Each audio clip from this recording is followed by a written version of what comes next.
Love not the world, neither the things that are in the world.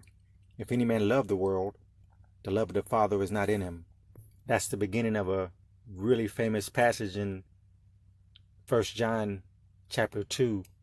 Lust of the flesh, lust of the eyes, and the pride of life is right behind that verse that we just read there.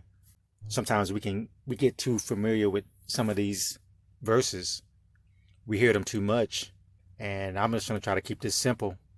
I'm a simple man. And I want to take a cue from Jesus with that. He was a very simple and direct talker or speaker. Now, everything he said can be parsed out in so many different ways. But just the principle of being direct with people, not always trying to be so deep, especially when I hear people talking about the Bible, they try to be deep so much. And sometimes that's okay, but sometimes you just need to play it straight, like a fastball. And this verse right here, it's right down the middle. It's really simple. And as I heard one brother say, put it down where people can reach it. Put it down on the bottom shelf. No, the devil keeps it simple. He's kept it simple from the beginning with Eve and Adam there. I guess if it ain't broke, don't fix it. It's the way he looks at it. The same deceptions he's been using since then, they're still working now. The enemy wants you to glorify flesh, either your flesh or another person's. That's where people like the athletes like LeBron James come in. And The Last Dance was a documentary about Michael Jordan and the Chicago Bulls basketball team from the 1980s and 90s that he won a lot of championships with. Now, I didn't see that documentary because at the time that Michael Jordan was the best player in the world, I was a young man or a teenager back then. So I lived through that. I didn't have to watch the documentary. And I was a big time sports idolater back then. And I'm not now. And that's another reason I don't need to watch it now. But this interview with LeBron James is discussing this Last Dance documentary. And we're just going to poke at it a little bit. And this recap between LeBron and, I guess, a media personality. And the third person there is his longtime friend named Maverick. So this is about Jordan and this LeBron's perspective on it. And we'll just let that go from there. The Last Dance is officially in the books, man. We just saw episodes 9 and 10. Sad times, sad times. Yeah, man. man. Can we cheers? Can we cheers Yeah, to for the sure. yes. Please? Can we For please sure, cheers The Last to Dance, it? man. Yes. Absolutely. Yes. Absolutely. To Michael and the Bulls in The Last Dance. So you see right there at the beginning, LeBron James is known for being a wine bibber. That's where the Bible puts it, the King James Bible. Or you might say he's a wino. That's what he's known for. The same as Jordan, who I grew up with. I grew up idolizing Jordan, like millions of other people, I guess. He was known for cigars and gambling. So the wine is LeBron's thing. So right there at the beginning, cheers. Here he's immediately gonna bring that to you and make that okay. And some people try to use a Bible where Paul is telling Timothy about drinking a little wine for his stomach. They're gonna take that all the way down the line. They're gonna use that verse to make drinking okay. That's a whole other issue from what we're talking about here. But you got to notice how LeBron James and all your sports idols and all your celebrities and all your famous people, even though they're just famous in your community, they're going to bring certain things to you and make them okay that the Bible is not okay with. You just got to notice that kind of stuff. Be aware of it and be careful about it. So let me ask this. Bron, I want to start with you. I don't know about you, but during the commercials, I may have hit crossed over nobody, little spin move to the fridge, right? Did watching this doc inspire you? Man, I need to hoop, man. I really want to get after it. What? Absolutely. And we're going to say again here with this ministry, when we're talking about these sports idols, we're not against sports in and of themselves. Sometimes people think that's what we're doing here, but it's not going that far. We just understand that major or popular sports come in a package, and they contain that package contains a lot of things of the world. We're not supposed to love the world, and the Bible uses You look at the New Testament, it uses sports analogies. You know, look in Hebrews 12, talking about running a race with patience that is set before us. 1 Corinthians chapter 9, know ye not that they which run in a race run all, but one receiveth the prize? So run that ye may obtain. That's not talking about competing with each other or other Christians, competing with each other in the faith. It's talking about you're supposed to be pursuing the Lord in that kind of way, as if you're competing, but you're not competing against other people. You're not comparing yourself to other people in that Christian walk. But that's the kind of fervor that you should have. That's the kind of energy that you should look to Jesus or follow him with. So they have sports analogies in the Bible, but it never talks about idolizing people who can actually play sports or who are actually real life athletes. There's never anything like that. Watching this doc, I mean, I'm sitting there watching my daughter walk across the room, and she comes close to me, and I give her a little going right hard, slap her on the butt, let her fly by, and I leave that thing, and I leave it there. And right there, LeBron James is talking about a really famous play that I remember watching in real time in 1998. Michael Jordan making a last second shot in a championship or finals game. You know, this kind of thing grabs you, and I understand that. I relate to it. You really get pulled into what's going on. These are dramas. You know, most people by now in 2020, we understand that the sports on that level, they are rigged or manipulated on some level. And I know a lot of people still don't believe that, but that's what it is. These are dramas, and they can't go too far afield of the story that the manipulators and the athletes want to tell you. And they've got to keep you occupied. There's a popular saying that sports is the last meritocracy. Basically, that sports is pretty much the only place where just pure talent and will and determination and skill is what determines who's going to win the game or win the contest, win the prize, win the title, win the ring. But it's really not true. There is an element of rigging going on. And you just need to take that. Just look at it as another entertainment or drama or TV show. You're going to be better off. And now that we're not playing because we're suspended because of the pandemic, watching the Last Dance, you like, I'll play anywhere. I'll play anywhere. We can really go outside in my driveway, and we can start a game right now. We can have shirts and skins. Let's go. Take it back to the block how we used to do it when we was growing up. Now understand, you really don't know this man, LeBron James, or you don't know any of the famous people you see on all these devices that we have. Their life stories are what they say they are, what they and their handlers and the manipulators and the influencers, it's what they say they are. But these are just stories. But see, you think you know them because you watch them all the time. You're entertained by them all the time.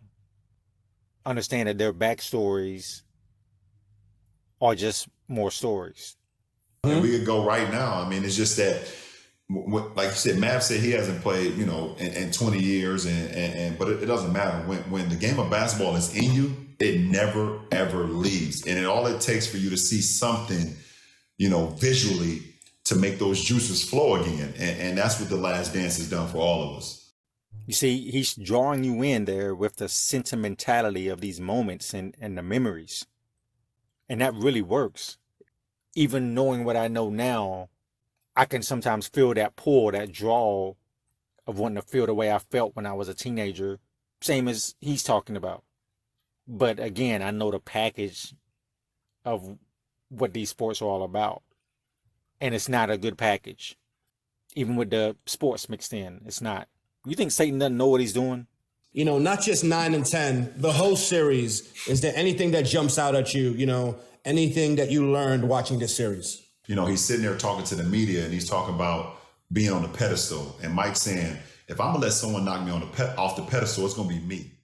The devil needs you distracted with all these dramas. He's got all these what we call talented people to do these things before your eyes. One brother in the faith, he hears me speak on these things, and he said, you know, you go kind of hard on Hollywood, don't you? Now I use Hollywood as a catch-all for entertainment and news and sports and all that. And I told that brother, yes, I do go hard at Hollywood at this point in my life, because I was deceived and distracted by the Air Jordans and etc. Now I wasted years just to pay them attention. So I'm going to hit hard.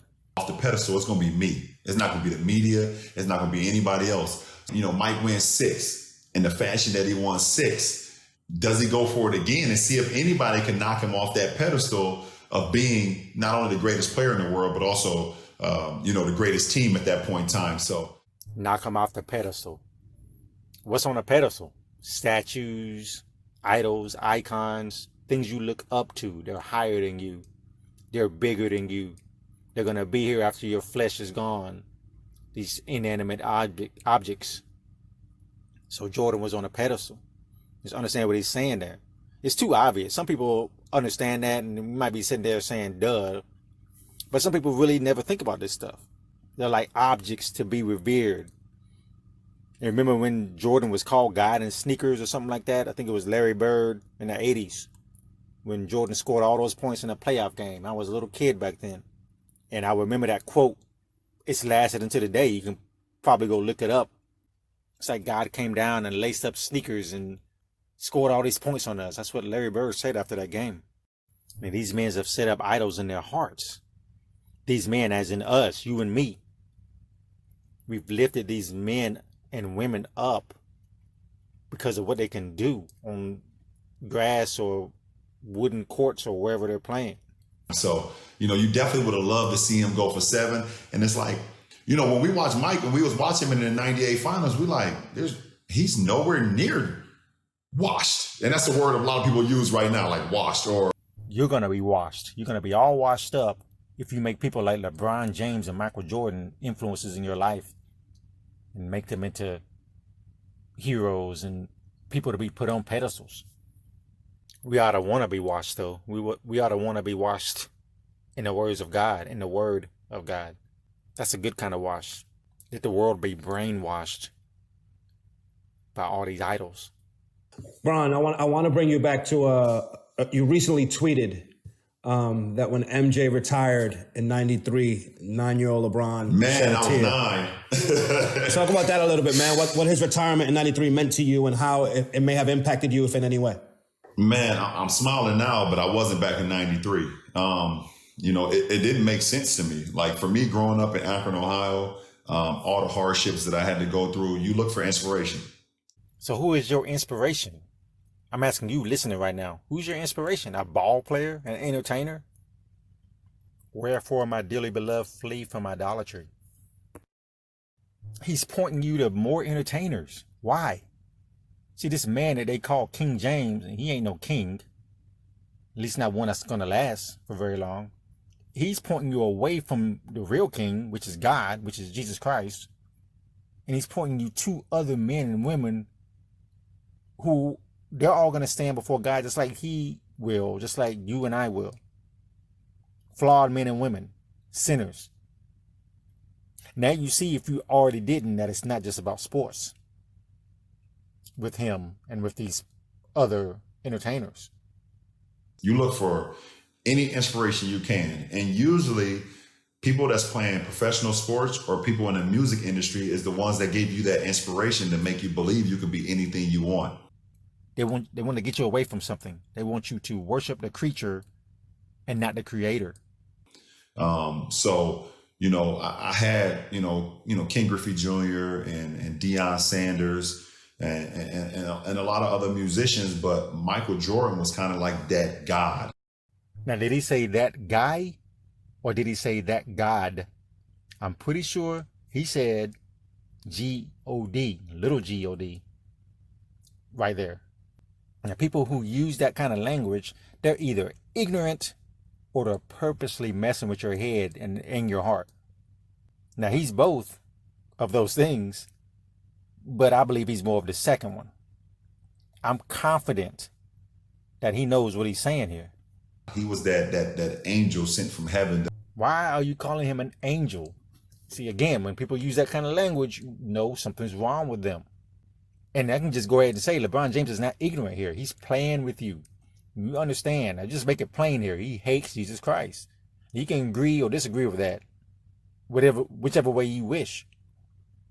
I know it's true. He wants you to be a hellbound idol worshiper.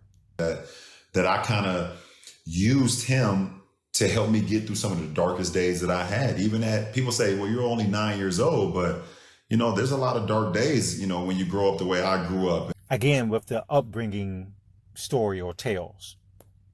Now, even if his backstory is genuine, all the stuff he went through, quote unquote, why are a group of ball players and singers the ones who got you through that?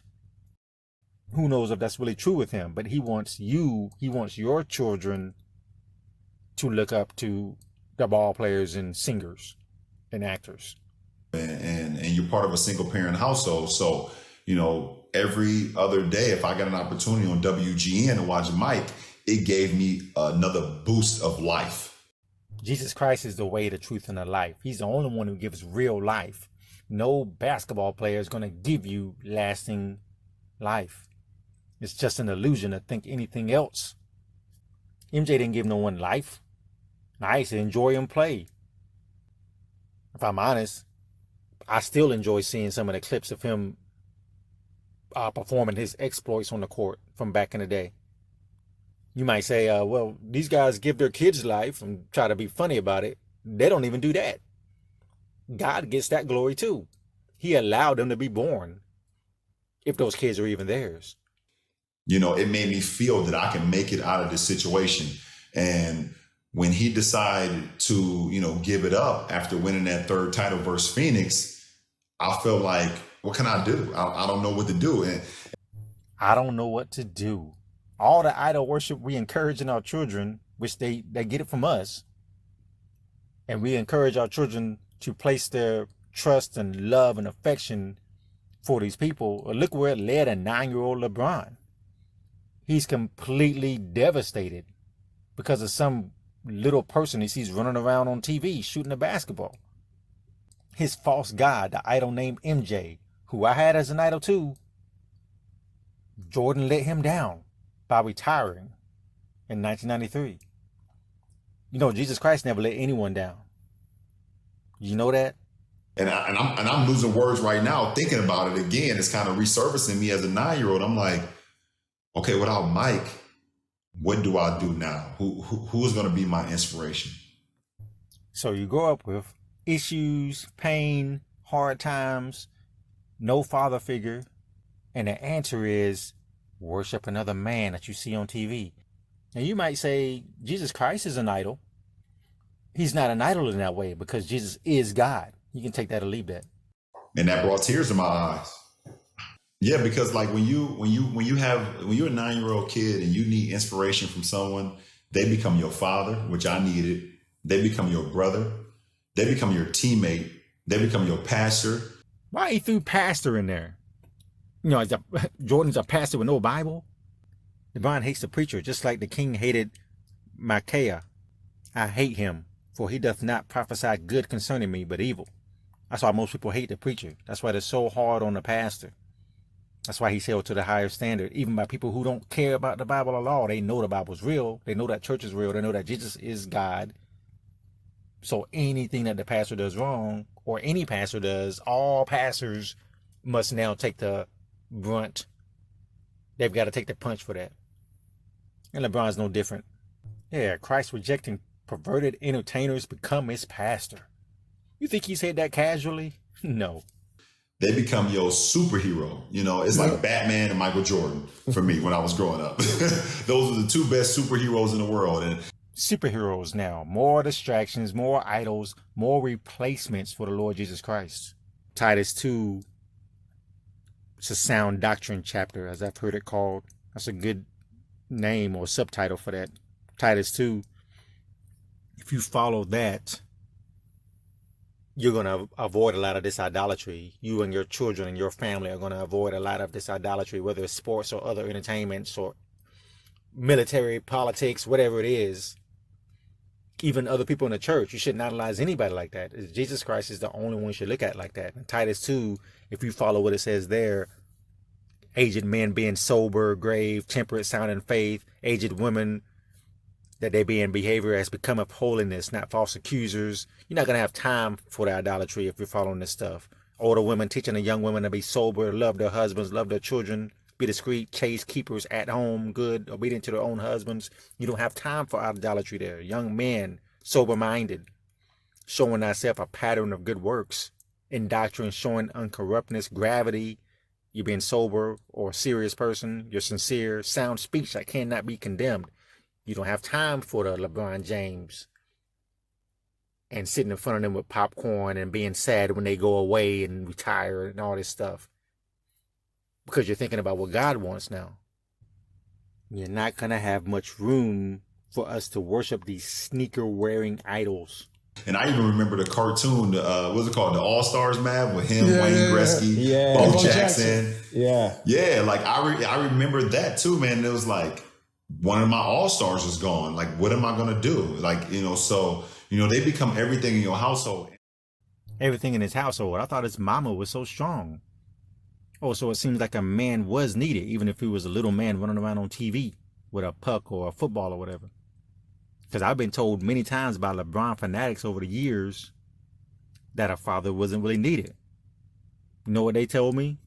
See, LeBron grew up a great man without a father figure. But it seems like he's not all that great. It seemed like he was really leaning on these people that he never met in person. At least not until much later. And it looks like he's still catching feelings all this time later as a 30-something-year-old. Something was missing. And he needed all these fictional characters and glory-seeking men to fill the gap. And it's definitely something that's unfair to that particular athlete. But as a 9-year-old, that's all I knew. So we didn't have the inside track on, what was the real reason that he was giving it up. I felt like, maybe I should give up too. It's extremely sad what he's saying right there. And again, we don't really know if that's true, but whether it's true or not, he's kind of encouraging or getting young people now to have the same kind of reactions and feelings as he had or supposedly had. And that's not good. I believe 2001 is the year you met MJ, and it was in Chicago. Talk about what that experience was like, please. Bro, you have no idea, man. It's two things. It's two people that I've met in my life that's changed my day and changed my life. Meeting my wife that I've been with since 2002. And when I met Michael Jordan in 2001, you know what? Let me throw Jay-Z on there too, because that was a huge moment for me too. But okay, we're just gonna keep it moving. When I met Michael Jordan for the first time, I literally couldn't believe it was him. I couldn't believe it. Like, people, I felt the dude looked like Jesus Christ to me. So you hear them snickering when he said that? The host and LeBron's friend? They know he's just making fun of Jesus Christ now. They know. I felt the dude looked like Jesus Christ to me. You might think this is some kind of honor, and to Jordan it is, but to Jesus, it's an insult. It's a shame. It's a mockery. And LeBron, he knows he's being insulting.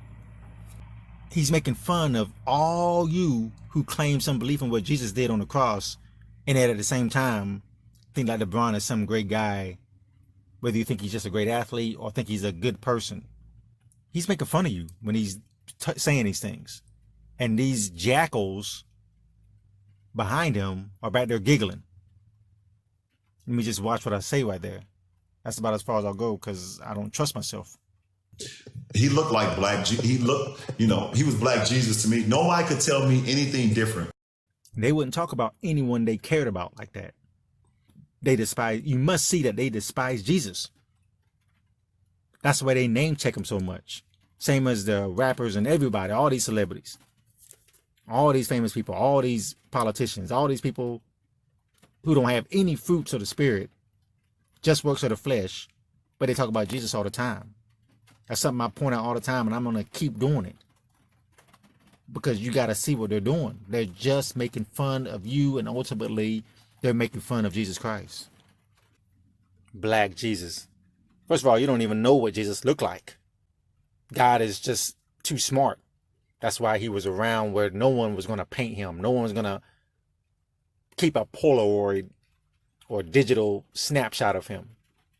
He don't want you to know what he looked like. But again, that's a whole other direction that we won't go into right now. When I was in Chicago, Maverick and I and our good friend G, they take us to hoops. I'm going there. And before they play, they say Mike always, used to lift before they play. We walk up there, and the first person I see is Charles Oakley. Oak being from Cleveland, dapped him up. I had seen Oak around the city a few times, and Oak moved. And when he moves, Mike is sitting on the bench press. And I was like, oh my God. He's just making fun. He's just mocking you. Christian, sports fan. This guy's just a wicked man. And that kind of joking is going to circle back to him. And I'm reminded of Acts 17, verse 16. Now, while Paul waited for them at Athens, his spirit was stirred in him when he saw the city wholly given to idolatry. I'm stirred up right now just listening to this man talk like that about someone who died for him. It's not funny.